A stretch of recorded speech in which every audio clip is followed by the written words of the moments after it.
늦게 20분이 되었습니다. 지금부터 시작하도록 하겠습니다. 오늘 이 자리는 앞서 잠깐 말씀드렸는데 유수풀 협동조합과 우리 불풀이 희망연대에서 시민특별 강연회를 기획해서 앞서에서는 2차에서는 핵방사능과 관련된 문제를 가지고 있었고요. 1차에서는 협동조합이 됐습니다. 이제 오늘 주최한 단체 중에 이번에 한 대가 이제 유수풀 협동조합이라고 언론 협동조합으로 작년 출범한 단체고요. 불풀이 희망연대는 지난 이제 지방선거를 앞두고 지역의 단체들과 이제 정보정당을 하시는 분들이 모여서 분명히 우선시를 한번 바꿔보자라는 의지에서 전체가 좀 연대를 해서 힘을 모으자라고 해서 만든 단체고요. 그래서 이번에도 선거를 준비하고 있는데 세월호 이 상권 분위기로 인해서 이 행사도 해야 될 것인가 말아야 될 것인가 좀 많이 망설였습니다. 그렇지만은 이런 뭐 정치 행사도 아니고 그래서 이제 이 강연회는 강행하기로 했고요. 그렇지만 이제 이번 지방선거를 준비하고 계시는 우리 정의당의 박창호 후보님도 오셨고 시장을 준비하시는 분도 계시고 시의원을 지금 출마하신 분들도 있는데 그런 분 소개를 좀 하고 하려고 했었는데 그런 게 지방자치와 관련이 있죠. 그런 내리 소개는 다 참여하기로 했습니다. 좀 양해를 해주시고요. 그러면은 제가 사족이 되면 안 될 것 같고요. 우리 노회찬 전 정의당 대표님을 바로 모시고 약 90분 동안 기부과 지방자치라는 이름은 그냥 임의로 되겠는데요. 대표님이 준비하신 이야기 끝까지를 풀어보도록 하겠습니다. 자, 힘찬 박수로 노회찬 대표님.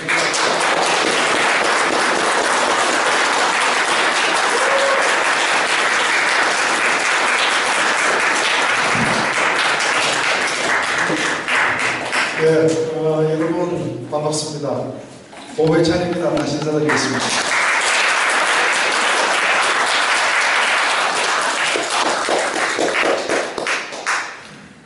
네, 그 전에 서울에서 구미 오려면은 새마을 타도 저희 한 3시간 가까이 걸리기도 하고 했었는데 지금은 1시간 반 만에 이제 이 구미 김천구미역까지 왔습니다. 더 오는 길은 빨라졌는데 저희 개인적으로는 마지막으로 구미를 왔을 때가 언제인지 기억이 사실 잘 안 납니다. 아마 제가 17대 국회의원 할 때 여기서 강연회 하느라고 2번인가 온 기억이 있으니까 한 7, 8년은 된 것 같습니다. 오랜만에 하여튼 뵙는 아주 반가운 분도 계시고 그리고 아무리 소개 안 해도 그래도 경북도지사 후보는 소개해야 되는데 박창호 우리 경북도지사 정의당 후보 인사드립니다.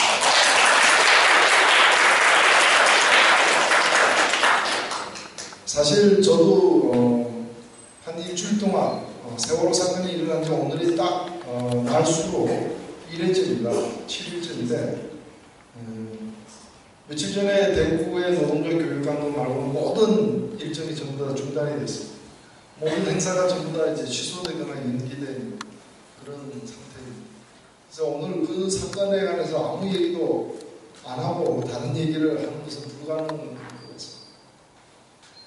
이번 이 사건은 여러모로 국민들을 참담하게 만들고 있습니다.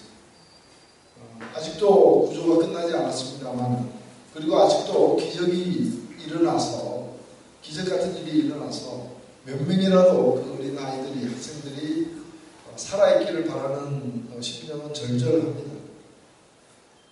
그리고 이 사건을 통해서 단순히 그날 배를 버린 선장의 문제만이 아니라 대한민국의 현 주소가 어딘가가 생얼굴 그 자체로서 드러났다는 점에서 많은 분들이 참담해하고 있습니다. 누구를 원망하고 탓한다고 해서 해결되거나 해소되지 않는 그런 이제 큰 마음의 상처를 모두가 다 받은 것 같습니다. 이번 사건은 달리 이렇게 표현하면 안전에 관련된 사태입니다.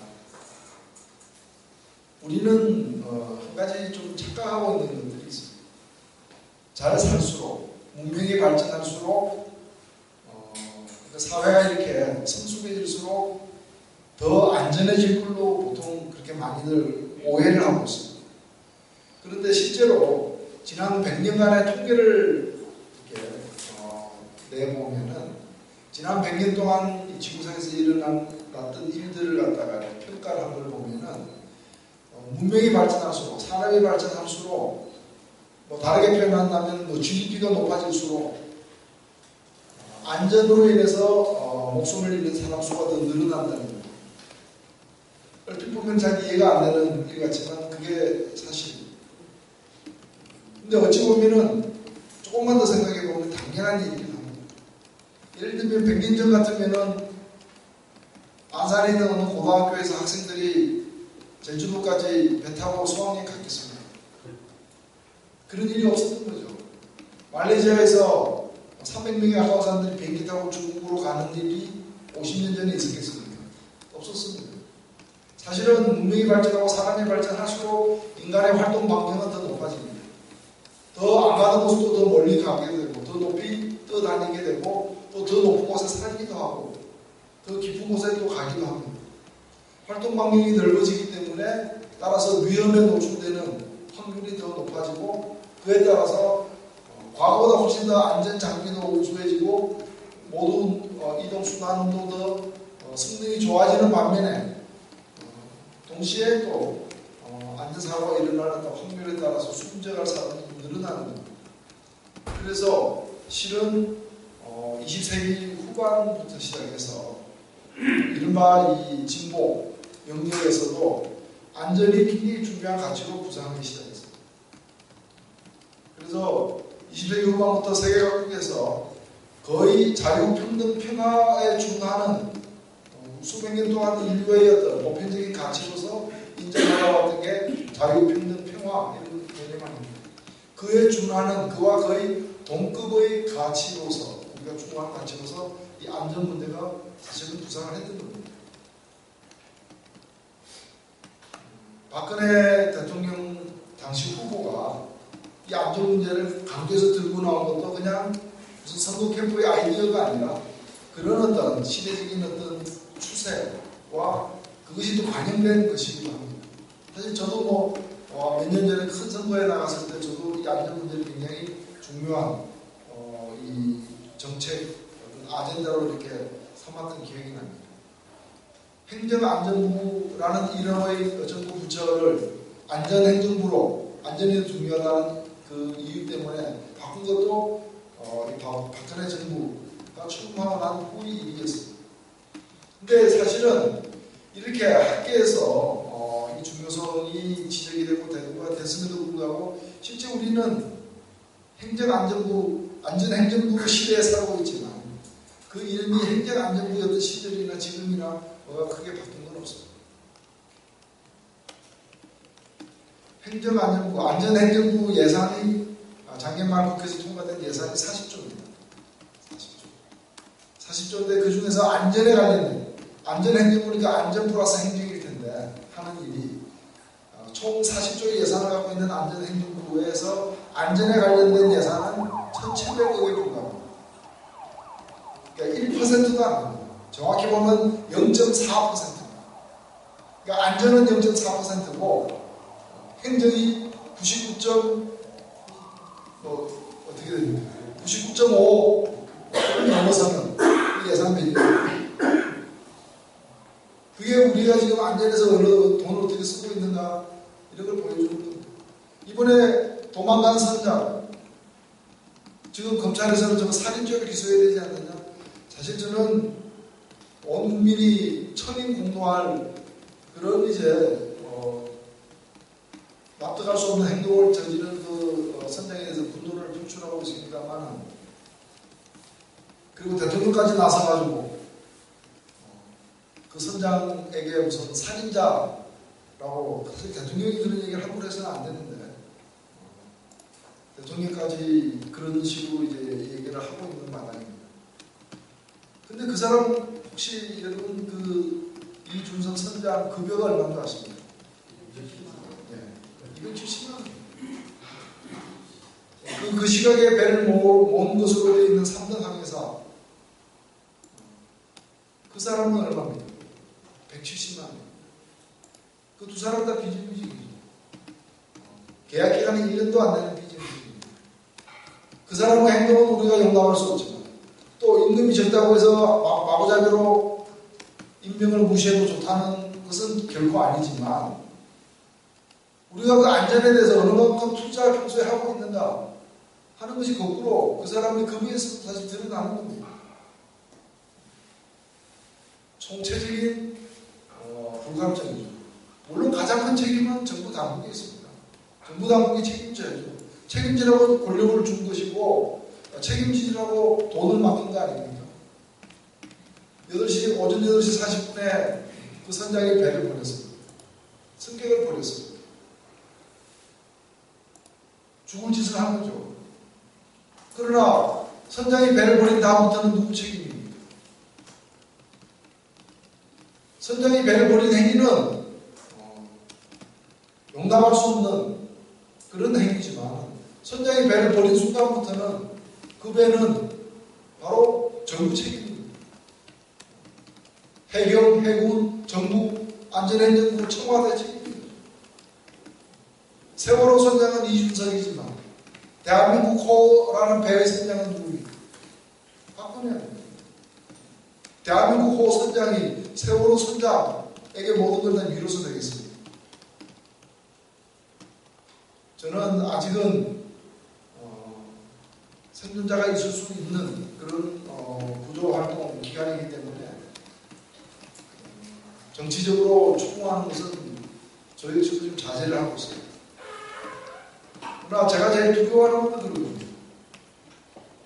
이제 내일부터 시작해서 내일 25명의 단원고 학생들이 장례를 치르고 좀 더 시간이 지나가면서 좀 더 희생자가 시신이 더 찾아지고, 물론 생존자가 더 나올 수도 있겠습니다만, 그렇게 되면 또 무슨 합동 장례식이 그런 걸 또 치르게 될 것이고, 결국에 정부도 이 사태를 정치적인 책임 추궁 없이 넘어가지 못할 겁니다.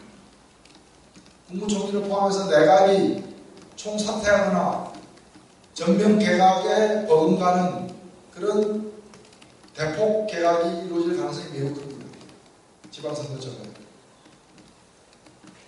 그리고 지방선거에서는 이런 국가 위기 상황을 제대로 관리하지 못했던, 더 많은 사람을 살릴 수도 있었던 총리 대응을 제대로 하지 못했던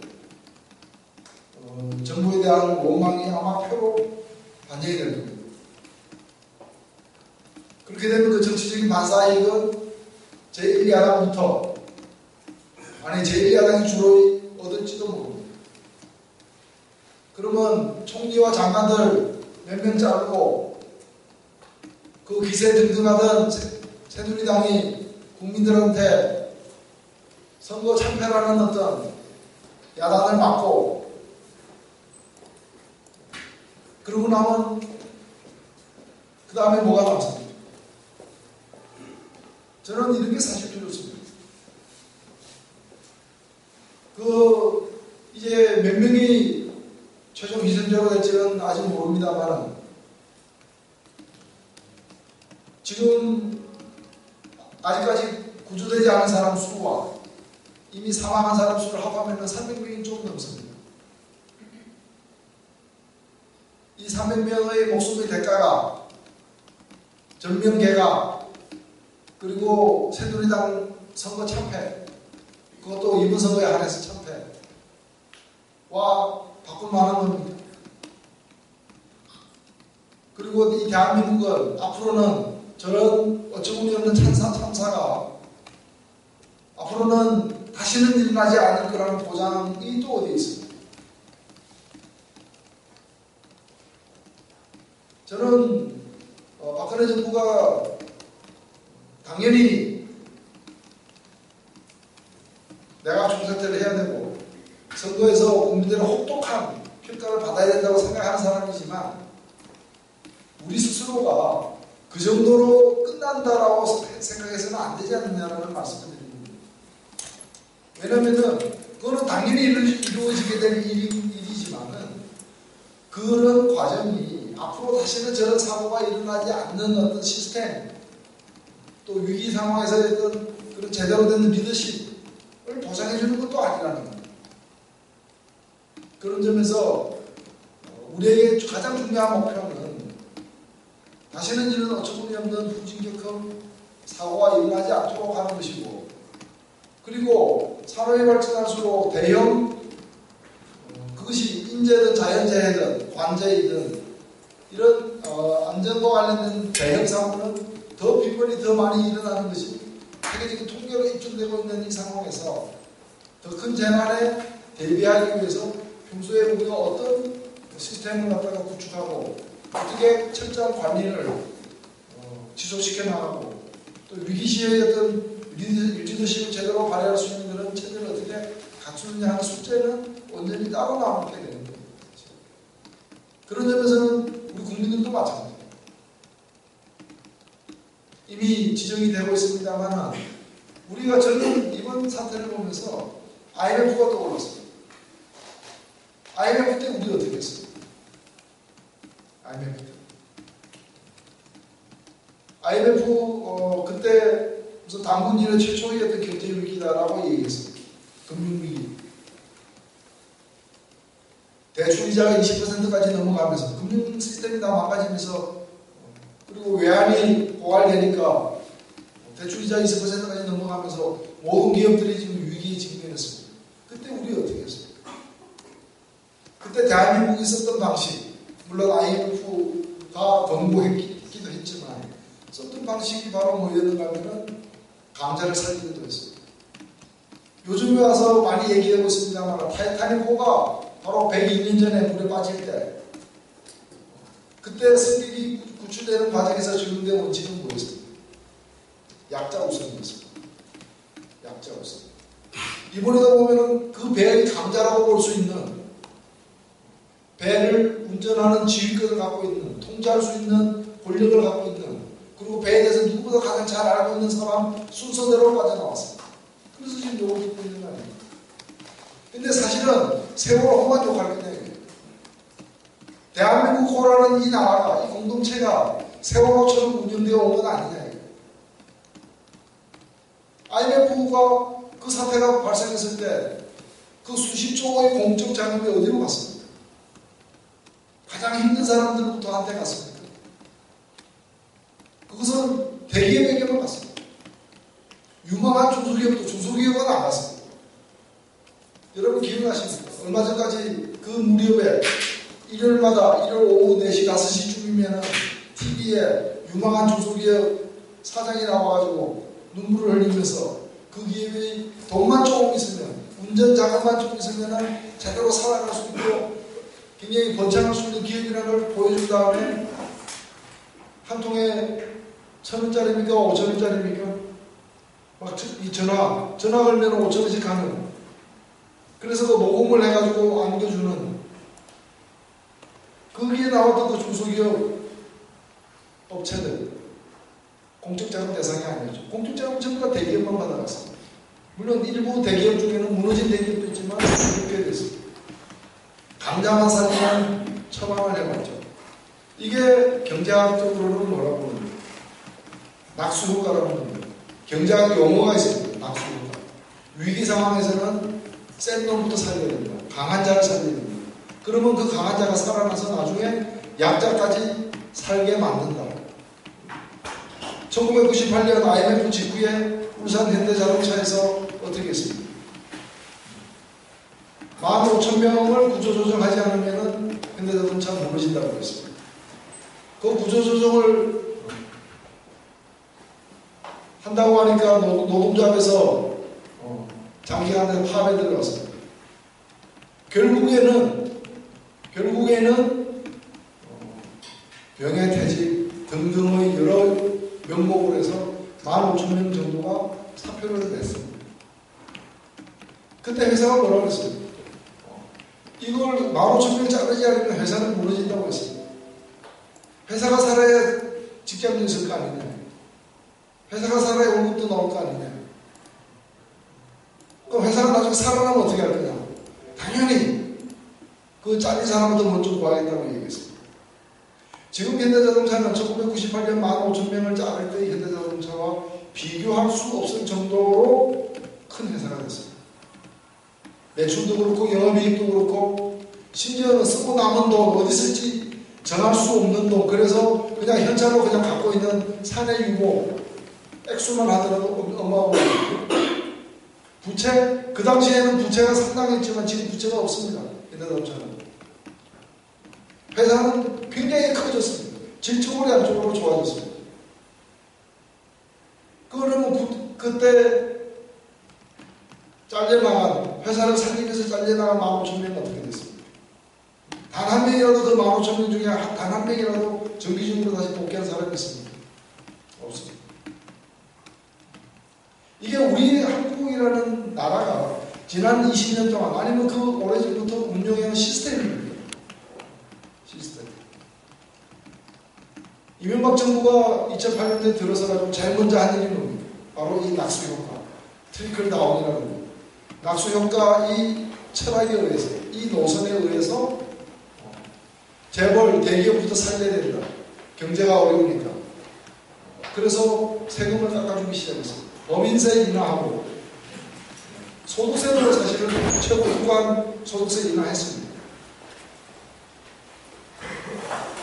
5년 동안 깎아준 세금, 부자 세금, 부자 감사 액수가 총 90조에 이릅니다. 90조. 4대강 사업에 공식적으로 쓰여진 돈을 22조라고 그러는데 이 90조는 4대강 사업 4번 한 액수를 갖다가 깎아줬습니다. 부자 세금 깎아주고 부자 그 생긴 여유를 통해서 투자를 더하고 일자리를 늘려주기를 바랬지만 일자리는 늘어나지 않고 투자는 하지 않았습니다. 나중에 청와대 정책기획수석이 임기 한 4년 정도 보낸 후에 자기들은 재벌에게 배신당했다. 이런 얘기나 하고 있었어요. 배신당했다. 그러나 실은 아직도 우리 사회에서 전 생활의 영역에까지 이런 강자를 살려서 강자를 살리는 게 우선이다 라는 잘못된 믿음이 사실은 뿌리를 내리고 있습니다. 그래서 너도 나도 같이 살기 위해서는 어떻게 해야 되느냐가 아니라 우리 함께 살기 위해서는 무엇을 해야 되느냐가 아니라 내가 강해지기 위해서는 뭘 해야 되느냐. 지금 우리나라 사교육 같은 거 다 그거 아닙니까? 친구들과 좋은 관계를 유지하면서 함께 잘 사는 게 중요하다고 누가 가르칩니까? 솔직히. 너가 잘 돼야 잘 되는 것이 가장 중요한 목표다. 잘 된다는 게 뭡니까? 친구들을 누르고 네가 그 경쟁에서 친구들보다 더 나은 위치에 서는 거예요. 친구들보다 더 좋은 대학에 들어가는 거예요. 그래야 더 좋은 직장에 다닐 수 있고 더 좋은 생활을 할 수 있고 그게 더 좋은 인생이 되고 그게 행복이다라고 그렇게 지금 강조하고 있지 않습니까? 그래서 또 그런 앞서 나가는 사람들은 또 대단한 걸로 보고 있지 않습니까? 스펙이라는 게 뭡니까? 다 그거 아니에요. 어찌 보면은 이 세월호 사건은 정신 나간 선장 한 명 때문에 그리고 능력이 부족한 조사수와 무슨 3등 항해사 때문에 많이 생긴 문제는 결국 아닐 수 있어요. 그렇기 때문에 저는 단순히 이 사고의 어떤 대응책 차원에서만 다뤄질 문제는 물론 아닙니다만 어떻게 살아가야 되느냐, 한 사회가 어떻게 운영돼야 하는가에 대한 근본적인 고민, 근본적인 점검, 또 근본적인 변화와 혁신이 따라야만은 이 수백 명의 희생자를 낳는 이 어처구니 없는 사건이 우리에게 값진 교훈을 남기는 결과가 될 것이다 이렇게 생각합니다. 오늘 제가 여러분들에게 드리려고 하는 애초에 여기 내걸려진 복지국가와 지방자치도 이런 문제의식과 사실 다르지 않습니다. 원래 저는 오늘 정의에 대해서 얘기를 하려고 했습니다. 그 그 정의, 과연 대한민국에 정의가 있느냐? 정의가 있느냐? 몇 해 전에 정의란 무엇인가라는 책이 굉장히 유행을 했습니다. 2011년도로 기억이 납니다. 정의란 무엇인가. 그 책 집에 있는 분들 여러분 아마 계실 겁니다. 그 책이 많이 팔렸습니다. 정의란 무엇인가. 책이 보통 요즘에는 책들을 특히 스마트폰 이런 것 때문에 더욱더 책을 안 보게 되어가지고 책이 보통 한 3,000권 찍으면 본전이라는데 요새는 1,000권 찍고 1,500권밖에 안 찍는 책들도 많습니다. 근데 이 책은 몇 달 사이에 한 10만 부가 나왔어요. 유명해진. 저도 그 책이 하도 유명하다길래 뒤늦게 그 책을 봤습니다. 책이 굉장히 어려웠어요. 제가 보기에는. 내용은 좋았지만, 또 재미도 있었지만, 또 그 다루는 게 상당한 좀 철학적인 그런 바탕을 깔고 있기 때문에 책이 어려웠어요. 이렇게 어려운 책이 왜 10만 부나 팔렸습니까? 저는 그것이 바로 그 제목 때문에 그렇게 된 것 같아요. 그 정의에 대한 어떤 목마름 같은 그런 게 우리 국민들에게 많았지 않나. 그러니까 거꾸로 얘기하면 우리 사회가 정의의 전선에 이상이 생깁니다. 그렇지 않습니까? 인생이란 무엇인가 이러면서 고민에 빠지면 그 인생에 뭔가 문제가 생긴 거 아닙니까? 친구란 무엇인가 갑자기 그런 걸로다가 막 술을 마신다거나 아니면은 부부란 무엇인가 이래가지고 고민에 빠지면은 부부 관계에 뭔가 좀 이렇게 고민하거나 생각해봐야 될 게 생겼다는 증명이 있습니다. 정의란 무엇인가는 책에 그 책 읽기도 힘든 책에 10만 명 이상이나 그 책을 사려고 했다라는 것을 샀다라는 것 자체가 정의란 무엇인가로 묻지 않을 수 없는 그런 어떤 상황 때문이 아닌가. 그해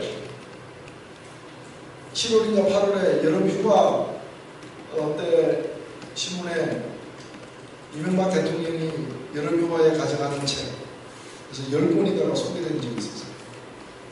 저는 대통령은 여름휴가 가서도 책을 읽어야 되는구나 그걸 처음 알았는데 그 책 제목에 그 리스트에 이 정의란 무엇인가가 있었어요. 그래서 저는 다른 책은 그냥 넘기는 이 책이 들어가 있는 거 대통령이 이런 책을 읽으시는구나 제가 상당히 의아해 했던 기억이 납니다. 물론 그 뒤에 소식은 신문에 난 적이 없어요. 그해 2011년 말에 모든 정권의 그 정권 말에 일어나는 비슷한 현상처럼 대통령 형님 몇십 년 된 친구 이런 사람들이 여러 부정비리 사건에 연관돼가지고 검찰청 포토라인에 섰던 일들이 있었어요. 근데 우리가 예상한 대로 거의 다 기소되지 않고 조사만 받고 이렇게 풀려나가는 또 그런 장면이 그때 제가 그 제목이 다시 생각이 났어요. 대통령이 여름에 진짜 그 읽은 책이 정의란 무엇인가가 맞는지 정의란 무엇인가가 아니라 정의란 무엇인가 라는 책을 읽은 건 아닌지 실제로 그렇습니다. 그래서 저는 우리나라에서 가장 심각하게 도전받고 있는 게 정의다. 제가 생각하는 주요 대목은 세 가지입니다. 하나는 사법정의, 두 번째는 시장에서의 정의입니다. 세 번째는 분배에서의 정의입니다. 사법적인 문제는 사실 이 사법적인 문제는 보수 진보하고 관계없습니다. 직접 관계된 부분이 아닙니다. 그러나 우리나라 사법정의는 우리나라의 현재 국민 소득이나 국민들의 교육 수준이나 전체적인 사회 문화 수준에 비추어 봐서도 말이 안 되는 그런 상황입니다. 제가 몸담고 있는 정의당에서 작년에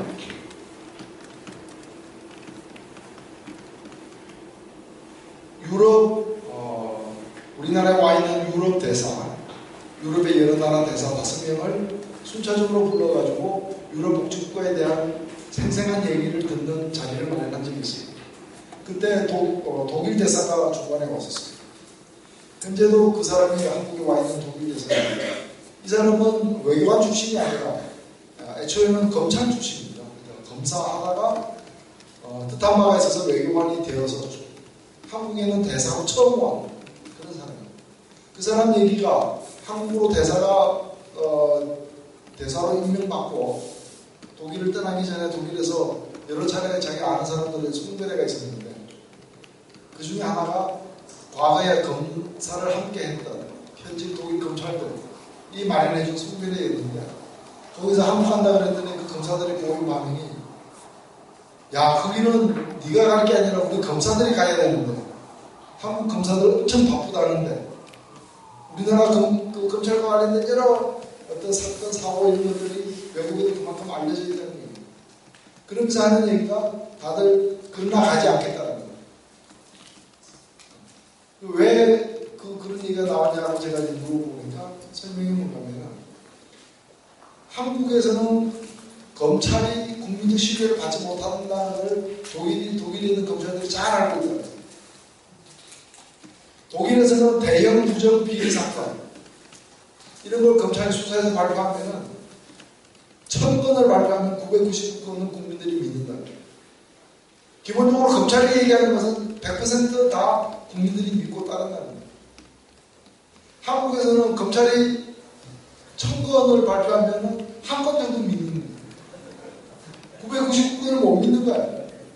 또 안 믿어도 되는 거예요. 그러니까 큰 사건일수록 다 못 믿겠으니까 특검하라. 못 믿겠으니까 특검하라는 얘기가 나오는 거 아니에요. 물론 특검해도 이제 그것도 못 믿는 결과가 나옵니다. 이런 나라가 어디예요? 그런 나라에서 이거는 보수 정당이 집권을 하든 진보 정당이 집권을 하든 관계없는 거예요. 그러니까 사법 영역이 검찰과 준사법기관인 검찰과 사법기관인 판사들의 판결이 어떻게 내려지든 국민들이 몹시 신뢰한다는 거고 어찌 보면 국민들의 신뢰를 깬 판결, 국민들의 신뢰를 흔드는 수사 결과가 없었다는 거예요. 근데 우리는 어떻습니까? 지난번에 황제 노역 1당 5 그 말이 안 되는 과정이 지금 그 5 판결을 내렸던 당시의 판사 그 후에 광주지방법원장이 되었던 사람만 그 징계도 안 받고 그냥 사건 내는 걸로 지금 끝났습니다만 사실 그 한 사람만 연관된 일이 아니에요. 그 기소했던 검사 벌금을 갖다가 1000억 정도로 계산해놓고 벌금 전체를 면제시키는 기소를 했던 검사 다행히 1심 판사가 면제는 안 된다고 하면서 500억으로 판결을 내렸는데 2심 판사가 254억으로 다시 깎아주면서 일단 5억으로 해서 49일만 살면 나올 수 있도록 만들어준 거 아니에요. 그럼 그 검사 그리고 그 검사를 지휘했던 당시 지검장 이 지검장은 과거에 지난 10년 사이에 2번이나 스포츠 판사로 거액의 돈을 받은 걸로 지목이 되었던 사람입니다. 근데 그 사람은 나중에 이 사건 때 광주 지검장 하다가 나중에 법무부 차관까지 하고 국정감사에서는 이 대주 건설을 갖다가 광주 지역 경제를 위해서 봐줘야 된다라고 잘못된 증언을 했던 사람입니다. 그거 수사하면 다 어떻게 될 것이죠? 물론 판검사들만 나무랄 건 아니에요. 판검사들만 나무랄 건. 원래 그래서 검찰이 하고 있는 대형 비리 사건, 권력형 비리 사건을 갖다가 제대로 수사를 못하니까 매번 특검을 하느니 싸우기도 힘들고 하니까 아예 대통령 친인척, 고위 관료들, 장성들, 국회의원, 판검사 이런 사람들은 검찰이 수사하지 않고 별도로 설치된 고위공직자 비리수사처, 공수처에서 수사하거나 아니면 상설특검을 만들어서 수사하도록 하자라는 제안이 지난 노무현 정부 시절에 그 진보정당에 의해서도 민주노동당에 의해서도 또는 열린우리당에 의해서 제한이 됐어요. 이걸 앞장서서 막았던 게 한나라, 당시 한나라당이었어요. 그런데 그 후에도 끊임없이 이런 사건이 자꾸 벌어지니까 박근혜 대통령이 지난 대통령 선거 때 공약을 내걸었어요. 이런 고위공직자 권력형 비리를 수사를 전담하는 기구를 만드는 거예요. 제도를 만드는 거예요. 특별 감찰관 제도를 만드는 거예요. 문재인 후보는 상사특검을 하겠다. 뭐 이렇게 해서 사실상 비슷한 내용의 공약이 있었어요. 당선은 박근혜 후보가 됐죠. 되니까 박근혜 후보가 당선되자마자 공약을 이행한답시고 특별감찰관 법안을 냈습니다. 그 법안이 올해 2월달에 통과됐어요. 올해 2월 국회에서 통과되는데 통과될 때 어떻게 했는가? 특별감찰관제의 그 대상, 수사 대상에서 국회의원을 뺐습니다. 근데 국회의원만 빼면 좀 미안하잖아요. 그래서 국회의원도 외롭게 혼자만 빠지기는 그렇다 이래가지고 판사 검사를 같이 뺐습니다. 그렇게 뺀 상태에서 2월달 국회에서 그 법이 통과됐어요. 그러니까 법은 통과됐는데 3월달에 3월 2일날인가 3월 4일날 벌어졌던 그 황제 노열 그 판사 그리고 관련된 걸로 의심을 받고 있는 그 검사 이 사람들에게 이 법을 적용을 못하는 거예요. 왜? 판사 검사는 대상이 아닙니다. 그 법은 무슨 의미가 있어요? 이게 우리의 그 사법 전형의 핵심입니다. 뭐 이것은 이거 하나만 가지고 얘기해도 저는 뭐 30시간, 50시간도 얘기할 수 있어요. 안양에 있는 어느 중국집에서 중국집 배달원이 워낙 박봉에다가 또 자기 부인까지 아파가지고 음식 대금을 조금씩 이렇게 음식 대금 받아서 주인한테 갖다 줘야 될 그 돈을 법률적으로 얘기하면 횡령을 했습니다. 조금씩. 그래서 1년에 걸쳐서 횡령한 돈이 86만 원. 그 사람은 어떻게 됐느냐? 구속돼가지고 실형 살았습니다. 징역 10개월.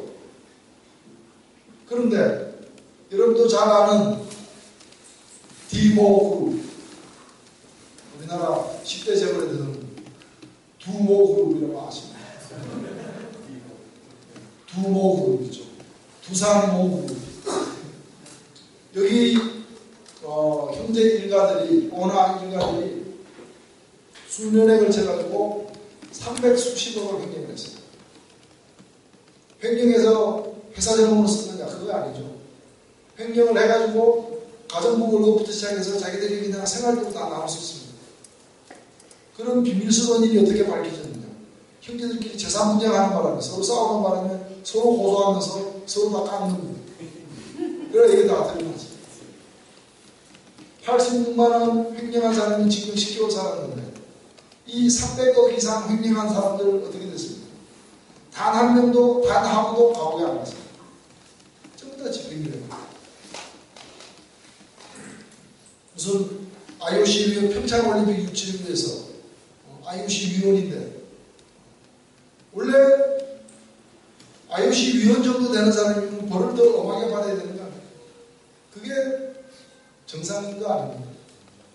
우리가 사리 판단도 못하는 아이가 접시 앞에 깼을 때와 능히 그런 거 하면 안 된다는 걸 잘 아는 다 큰 애가 잘못을 저질렀을 때 똑같이 벌을 줍니까? 그렇지 않잖아요. 책임이 더 클수록 더 무거운 벌을 줘야 마땅한 거 아니에요. 그런데 그런 걸 떠나서라도 횡령한 액수만 보더라도 그 판결이 우리에게 주는 교훈은 뭡니까? 횡령하려면 최소한 100억 이상 해야 된다. 안 그러면 감옥 갑니다. 그거 아닙니다. 그게 말이 되는 법 앞에 만인이 평등하지 않은 거죠. 그래서 이 사실 사법적인 문제는 한 나라의 시스템이 움직여가는 가장 기본입니다. 기본. 여러분 교통순경이에요. 길거리에서 봐가지고 백이나 큰 차, 대형 차는 대충 신호위반 해도 봐주고 소형차, 자전거, 무슨 배달용 오토바이 이런 거 엄하게 적발하고 딱지대고 이러면은 교통신호 지켜집니다. 이 산업적인 문제는 실제로 우리 지금 GDP 세계에서 12번째, 13번째라는 이 나라에서 그래서 한국화 수출되고 뭐 강남 스타일이 어떻고 강남 스타일 이전에 산업 스타일부터 바꿔야 돼요. 이건 외국에 창피한 게 아니라 이 사회가 지탱되는 데 있어서 가장 기본이기 때문에 사실은 더 중요한 문제들이 있습니다. 우리 삶을 지배하는 것. 여기 왜 복지국가라는 말이 들어와 있습니다. 복지국가. 사실 이 부분은 우리가 좀 심각하게 생각해야 될 문제예요. 그래서 제가 이 시장에서의 정의와 공부에서의 정의에 대해서 말씀을 드리고자 합니다. 시장의 정의가 있느냐? 시장에는 정의가 없다. 시장은 오히려 시장에서 정의를 자꾸 얘기하면 시장이 마비되거나 시장이 활성화에 타격을 받을 수 있다. 이렇게 생각하는 그런 철학, 그런 노선을 가진 사람이 우리나라에 굉장히 많습니다. 분배에 무슨 정의가 있느냐? 잘 살게 되면 분배도 많이 하는 거지. 이런 생각을 가진 사람이 많은 것과 마찬가지입니다. 사실 2012년 12월에 치러졌던 지난번 대통령 선거는 우리나라 대통령 선거, 직선제 개헌이 이루어진 이후에 대통령 선거가 모두 6번 있었습니다. 그 6번 대통령 선거 중에서 가장 아주 특이한 점이 있었던 선거가 지난번 대통령 선거. 어떤 점이 특이했느냐? 여야 주요 후보들의 공약이 비슷했습니다. 대개 한쪽에서 경제민주화 얘기하면 한쪽에서는 경제민주화가 아니라 경제성장이다 이렇게 하면서 서로 어긋나면서 대통령 선거 정책 경쟁을 벌이는 것이 일반적입니다. 그런데 지난번 대통령 선거는 둘 다 모든 후보가 공익, 수, 보수, 진보, 개혁 할 것 없이 전부 다 경제민주화. 강론에서의 차이만 좀 났다. 왜 이렇게 됐느냐? 그거는 그거 아니면 표를 못 얻는다고 다들 판단했거든요. 그만큼 어찌 보면 우리 사회가 경제민주화 없이는 한 발도 더 나아가기 힘든 상황이 되어버렸다는 것을 모든 정파들이 인정했다는 것이기도 합니다. 그만큼 우리 사회가 그간에 외형적으로는 성장했지만 내부적으로는 소득 양극화, 건강 양극화, 교육 양극화 이런 사회적 양극화 현상이 점점 벌어져서 그대로 내버려 두기에는 심각한 상태가 되었기 때문에 이 양극화의 골을 메꾸는 노력, 그것이 전 사회적으로 일어나야 된다. 그게 바로 경제민주화라는 이름으로 됩니다. 물론 그 후에 그 약속은 대부분이 지켜지지 않고 있습니다만 제가 지금 드리는 말씀은 뭐냐면 지키지 못할 약속을 그때 왜 했느냐는 그만큼 그 얘기를 안 하면 안 될 정도로 쫓겼다는 것이고 그게 우리 객관적인 상황이라는 거예요. 실제로 보면은 제가 시장의 정의죠. 시장에서의 정의, 아까 제가 사업 정의가 우리나라 경제 수준이나 문화 수준이나 여러 가지 수준에 비춰 보아서도 다른 나라에 비해서 한참 떨어진다라는 지적을 했습니다. 시장에서의 정의 역시 마찬가지입니다. 시장에서의 정의, 우리가 현재 유지하고 있는 시장 시스템도 이 정의라는 차원에서 보면 대단히 나쁘대요. 시장의 정의는 특히 작년에 2013년도에 많은 사건으로 우리 앞에 다가왔습니다. 남양유업 사태 혹시 기억나십니까? 남양유업 대리점들이 본사와 이렇게 갈등을 빚었던 배상면 주가 대리점 점주 한 명이 자살했던 사건도 있습니다. C4U 24시간 편의점은 작년 한 해 동안 편의점 점주 7명이 자살했어요. 1년 동안. 그 이외에도 많은 사건들이 있었습니다. 동네 빵집 다 몰락한다. 통큰 치킨 때문에 치킨 가게들이 다 문 닫게 됐다. 대형 유통마트, SSM 이런 문제들이 전부 시장에서의 강자, 가, 약자, 을 사이에 거래 관행, 계약 관행에 있어서 한국의 시장이 다른 나라에 비해서 더 강자들에게 더 많은 배려를, 약자들에게 더 많은 차별과 위험을 감수하도록 강조해왔다는 거예요. 여기서 벌어진 갈등이 표출된 거예요. 근데 이제 이런 걸 가지고는 물론 다른 시각으로 보는 경우들이 많습니다. 제가 아까 IMF 얘기한 거와 마찬가지입니다. 우리가 강자들에 대한 강자와 약자가 공존하기 위한 그런 노력보다는 강자에게 일방적으로 더 많은 특권과 혜택을 부여하는 그런 일들이 있다. 그래서 가장 문제가 되는 게 뭐예요? 공정거래위원회. 공정거래위원회는 바로 시장에서 강자도 있고 약자도 있고 피 튀기는 싸움을 할 수밖에 없는